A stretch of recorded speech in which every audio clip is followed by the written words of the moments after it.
We'd like to go back and talk about some of the damage from these storms overnight. In fact, some of this caused injuries, some major issues for folks in Mercer County. One of the areas hit the hardest. Of course, that's in western Ohio, and that's where we find NBC4's Matt Edwards this morning. Matt, just incredible to see all the debris there.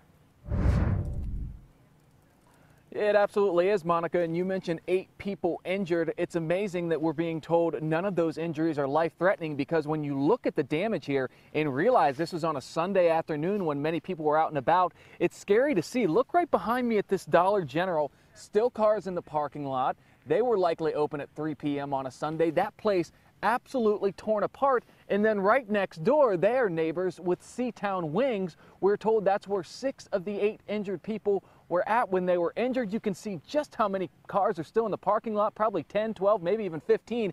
And speaking of kind of some of the destruction, you see this hunk of metal here. This is not light. This is a piece of siding, something that came off of one of those buildings. And I've seen no fewer than a dozen of these laying in here within about a 200-300 yard stretch. So you can see just how heavy these winds were, just how damaging that tornado was, and debris is all over the place. 8 people injured. That's the good news. We know that they're not seriously injured to the point that it's life-threatening. So while that's certainly not ideal, it's, given the devastation, much better than you would expect. The bad news is what we just showed you. All of this devastation around here, this is going to take quite some time to clean up and repair. We're talking days in some situations, weeks, maybe even more.